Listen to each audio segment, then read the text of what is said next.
Well, good afternoon. I want to take a moment to acknowledge Speaker Rivas. I've said it before, and I'm going to say it again, and I'll continue to say it. He is one of the best in the nation. We are so grateful that he is helping lead California, and I'm grateful to call him a partner and a friend. And thank you so much, Mr. Speaker, for all your work. I want to acknowledge the governor who has had the backbone to be able to stand up against Donald Trump, one of the few.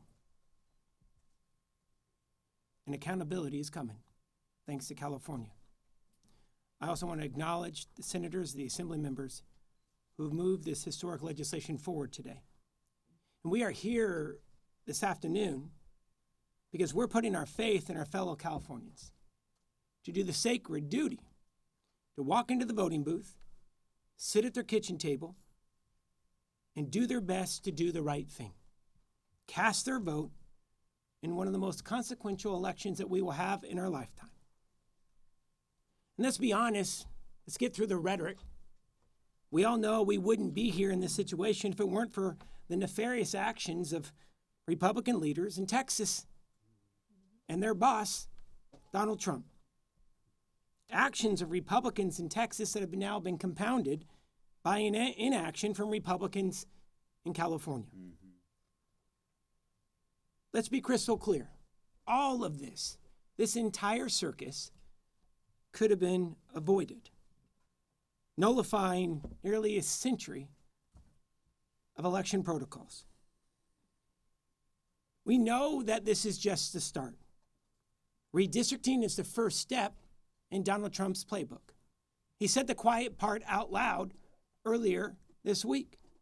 They're coming after mail-in voting to disenfranchise tens of millions of Americans. Next stop, the census. Our Republican colleagues, all this week here in California, Republican leaders have gone on TV, had press conferences, did live events on their social media, expressing outrage about the action that California is taking. But what they forgot to mention is how we got here. We got here because of Greg Abbott, Republican leaders in Texas, and their boss, Donald Trump. They started all of this. And sometimes in life, you have to stand for the greater good, even though you may lose your job as an elected leader. Sometimes you have to tell your boss no. You have to do something constructive, do everything in your power to ensure free and fair elections. And that's what Democrats did today here in California. And certainly you have to do more than vote against redistricting reforms the way Republicans have year after year after year. Their votes are public. They have voted against the vast majority of independent redistricting reforms advanced in this legislature over this past decade. You know, it is offensive to be able to see these sham lawsuits that Republican leaders in California are advancing. We called it the Scaramucci of the lawsuits in the last 48 hours. The Supreme Court rejected it. And it's offensive because their brethren are literally tracking elected leaders with state troopers, calling in the FBI, locking legislators in the chambers, and dragging a female legislator out of the bathroom just simply because she didn't have permission to go. Here is, I think, all of our concern. We've seen this story play out in history. The hypocrisy today may save them for today, but it won't save their hides tomorrow, because the secret police and the Mar-a-Lago goons, they're going to find a way and a reason to come after them as well, just like they're doing Democratic mayors and leaders across this nation. All of us support independent redistricting here in California and every state in this union. One thing that we do not support is unilateral disarmament when the fairness of the 2026 election is being threatened. You know, other states may want to play games.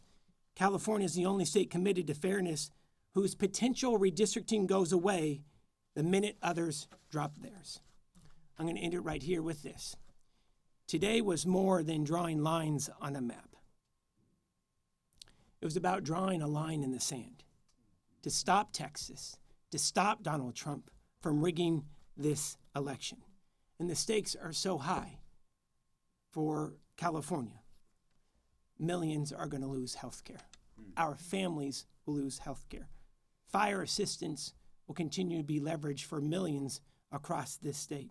People are going to continue to be snatched up off the street. Public education funding is going to dry up, and the governor will talk about a recent Supreme Court ruling that's going to hurt this state for years to come.